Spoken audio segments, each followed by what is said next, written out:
Assalamualaikum warahmatullahi wabarakatuh. Alhamdulillahirrabbilalamin. Di sini saya berkesempatan untuk membahas dan menerangkan video saya dengan tugas akhir ujian semester mata kuliah pendidikan Pancasila dengan judul kampanye media sosial Pancasila sebagai paradigma politik hukum di Indonesia.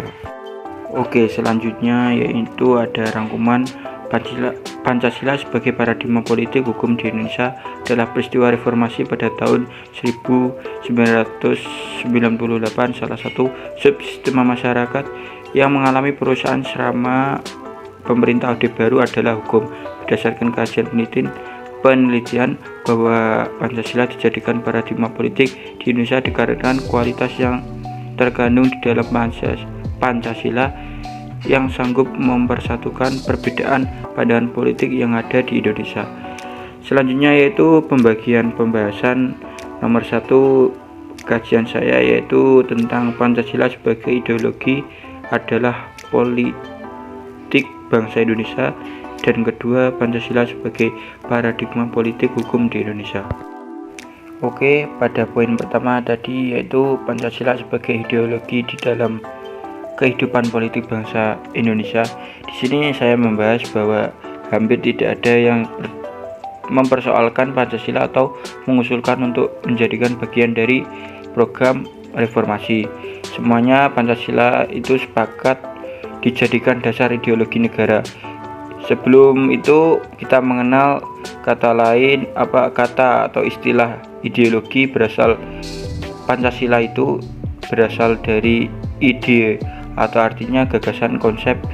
Pengertiannya adalah dasar, cita-cita. Kata ide sendiri berasal dari bahasa Yunani eikos yang artinya bentuk, sedangkan logos artinya ilmu. Secara harfiah, ideologi merupakan ilmu tentang ide-ide atau the science of ideas atau ajaran tentang pengertian dasar. Menurut KBBI, ideologi adalah sebagai kumpulan konsep bersistematis yang dijadikan asas pendapat yang diberikan arah dan tujuan untuk kelangsungan hidup.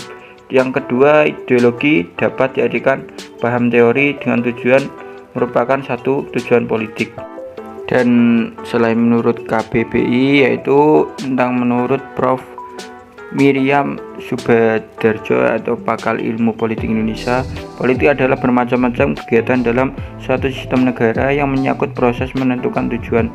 Politik hukum ini nasional secara harfiah adalah diartikan sebagai kebijakan hukum atau legal policy dengan hendak ditetapkan atau dilaksanakan secara nasional. Selanjutnya, politik hukum nasional ada 4. Yang pertama, pelaksanakan ketentuan hukum yang telah ada secara konsisten. Yang kedua, pembangunan hukum yang intinya adalah pembaruan terhadap ketentuan hukum yang telah ada dan yang dianggap usang, dan menciptakan ketentuan hukum baru yang memerlukan untuk memenuhi kebutuhan alam. Yang ketiga, penegasan fungsi lembaga penegak atau pelaksana hukum dan pembinaan anggotanya. Dan keempat ini yang terakhir, meningkatkan kesadaran hukum masyarakat menurut persepsi kelompok elit pengambil kebijakan. Oke, itu semua adalah pembahasan tentang Pancasila sebagai ideologi dalam kehidupan politik bangsa Indonesia, seperti itu kurang lebihnya. Nah, yang terakhir ini atau yang nomor 2 itu Pancasila sebagai paradigma politik hukum di Indonesia.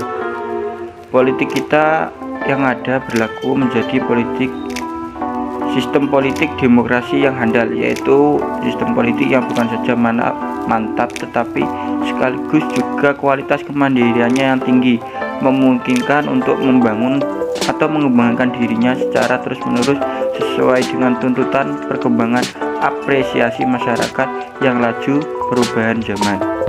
Dalam kedudukannya berdasarkan dasar atau ideologi negara yang tidak dipersoalkan bahkan sangat kuat, maka Pancasila itu harus dijadikan paradigma atau kerangka berpikir, sumber nilai, dan orientasi arah dalam membangun hukum, termasuk semua upaya pembaruannya.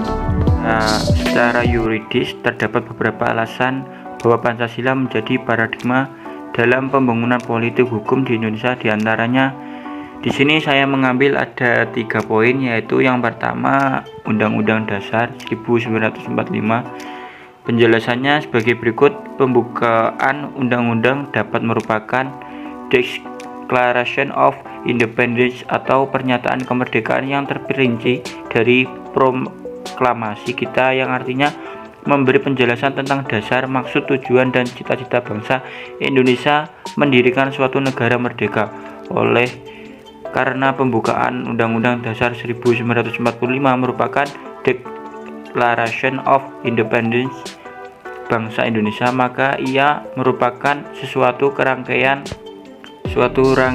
yang tak terpisahkan dari proklamasi kemerdekaan itu sendiri. Selanjutnya pada poin kedua, yaitu paradigma politik sebagai hukum dasar Indonesia, yaitu nomor 2 sesuai dengan TAP MPRS nomor XX MPRS tahun 1966. Di dalamnya tata hukum baru TAP MPRS yang sudah tidak dikenal, tapi dasar pikirannya tentang Pancasila yang dimuat di dalam TAP MPRS itu pada tahun 1966 tetap cocok untuk menjelaskan kedudukan Pancasila sebagai sumber dari segala sumber hukum. Nomor 3 yaitu norma fundamental negara. Pancasila dikaitkan dengan norma fundamental negara. Menurut pendapat Prof. Mr. Dr. Noto Negoro yang dikemukakan dalam pidato Disnatalis Universitas Airlangga pada 10 November 1955, bahwa Pancasila adalah norma fundamental negara atau staf fundamental norm, atau menurut istilah yang dipergunakan pokok kaidah fundamental negara itu.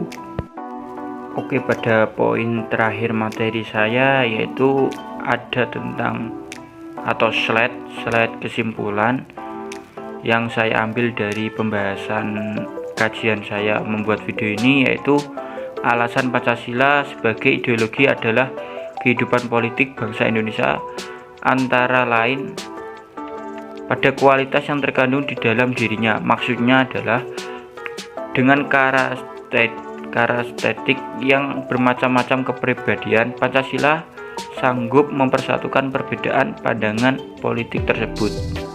Dan poin kedua yang saya ambil pada kesimpulan ini, yaitu Pancasila sebagai paradigma dalam kehidupan politik adalah peran dan fungsi Pancasila sebagai landasan dan sekaligus tujuan dalam kehidupan politik bangsa Indonesia.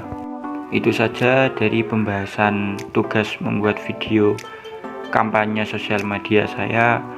Semoga mendapat pelajaran keberkahan, kemanfaat untuk kita kehidupan bersosialisasi dan kewarganegaraan. Kurang lebihnya mohon maaf. Assalamualaikum warahmatullahi wabarakatuh.